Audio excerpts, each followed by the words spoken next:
કરાઈ। શહેર police commissioner GS મલિકે જાણકારી આપી છે। કહ્યું કે શહેરમાં કાયદો વ્યવસ્થા કાબૂમાં છે।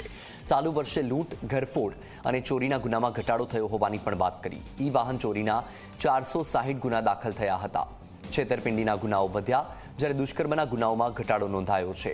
CPએ કહ્યું કે શહેરમાં વર્ષ દરમિયાન સરેરાશ 50,000 FIR નોંધાઈ છે। આ સાથે પોલીસ કમિશનરે શહેરવાસીઓને સલાહ આપી અજાણ્યા નંબર પરથી કોઈ ફોન આવે તો રિસીવ ન કરવું। લોકોને ઓનલાઈન છેતરપિંડીથી બચવા માટેની પણ સલાહ આપી। લોકલ પોલીસ કામગીરી કરી રહી હોવાનું પણ નિવેદન આપ્યું।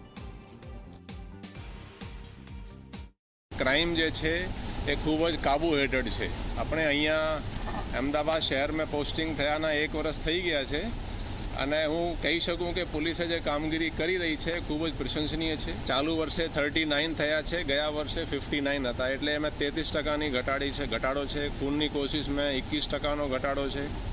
ધાડ જે છે ચાલુ વર્ષે 9 છે, એમાં થોડું ગયા વર્ષે 5 હતી પણ એ ટેકનિકલ છે। એટલે ધાડ જે છે લૂંટમાં 55 છે, ચાલુ વર્ષે ગયા વર્ષે 81 હતા, એમાં પણ 32%નો ઘટાડો છે।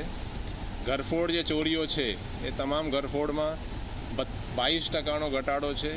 ચોરીઓ એ ચાલુ વર્ષે 1947 થઈ છે, ગયા વર્ષે 2773 હતી, એટલે એમાં 19%નો ઘટાડો છે।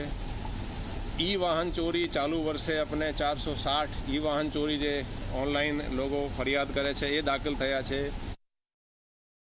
અરજદાર જે છે પોલીસ સ્ટેશનમાં જાય, પોલીસ એને સાંભળે, એને ન્યાયિક તરીકેથી પોલીસ કાર્યવાહી કરે, એ આપણે પોલીસિંગના મુખ્ય હેતુ છે। ખાસ કરીને જે ગેરકાયદેસર પ્રવૃત્તિઓ છે એ ખૂબ જ કાબુ હેઠળ છે। લેન્ડ માફિયા જે છે એ તમે જુઓ તો એના પણ પોલીસે કડક કાર્યવાહી કરી છે।